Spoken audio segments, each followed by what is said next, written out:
ఇచ్చట ధన్యము అంటే కింద భాగలేదు. నేను అన్ని విషయంలో మాదిరిగా ఉన్నాను. ఏమన్నాడైనా? నేను అన్ని విషయాల్లో మాదిరి కలిగి ఉన్నాను అన్నాడు. అన్ని విషయాల్లో మనం మాదిరి కలిగి ఉన్నాం.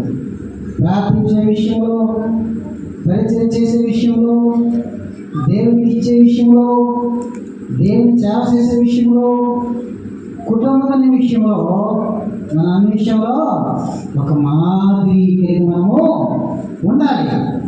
అయితే పౌలు తన గురించి ఎప్పుడు ఆలోచించేలే. ఆయన అనేక మందికి ఇచ్చేవాడుగానే ఉన్నాడు పౌలు. అదే మాట ఆయన చెప్తున్నాడు. రోమిలకు రాసిన పత్రికలో ఉంది. ఏముందో తెలుసండి? 12 ఒకసారి మనం చూసినట్లయితే రోమిలకు రాసిన పత్రిక 12:18 ఒకసారి 15:26 ఒక మాట ఉంది. ఏముందో తెలుసండి? ఏలైనగా యెరూషలేములో ఉన్న పరిశుద్ధుల్లో వేరులైన వారి నిమిత్తము మాసిదోనియా వారును అకాయ వారును కొంత సొమ్ము చందా చేయ ఇష్టపడి, అవును వారు ఇష్టపడి దాన్ని చేసేది వారు వీరికి రుణస్తులే. నీకేమవసరం?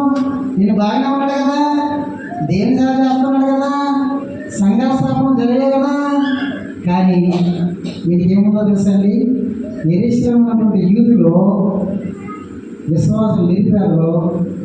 వాళ్ళు చాలా సమస్యల్లో ఉన్నారు. వారు సహాయం చేయండి అని ఎవరికి చెప్పాడైనా? మాసిదోనియా సంఘానికి, అకాయ సంఘానికి చెప్పాడు. చెప్పగానే ఏమైంది? చందా చేయ ఇష్టపడేది అని. నేను కేరళ సంఘానికి వెళ్ళాను అనుకోండి, ఇదే మాట నేను మందిరం కట్టాలంటే మొన్న నేను స్టార్టింగ్లో నేను వర్క్ స్టార్ట్ చేయడానికి వెళ్ళేటప్పుడు స్థలం కొన్నారు. స్థలం అయితే కొన్నారు నాకు 10 సెంట్లు. నడిపించుకోవడానికి ఒక హాల్ కావాలని అడిగేటప్పుడు ఆ స్థలంలో బిల్డింగ్ కట్టడానికి అవ్వలేనప్పుడు నన్ను ఆదరించింది ఒక వీడియో. గదవరా భర్తలేడు. ఆమె ఒక సెంటున్నర ఇచ్చింది. నేను అన్నాను, అమ్మా సెంటున్నర ఆరాధించడానికి నువ్వు ఇచ్చావు, అది నాది కాదు, అది నీదే, నాకు అవసరం లేదు. కానీ నేను ఒక చిన్న బిల్డింగ్ కట్టాను ఇక్కడ ఆరాధించడానికి. ఎంతవరకు?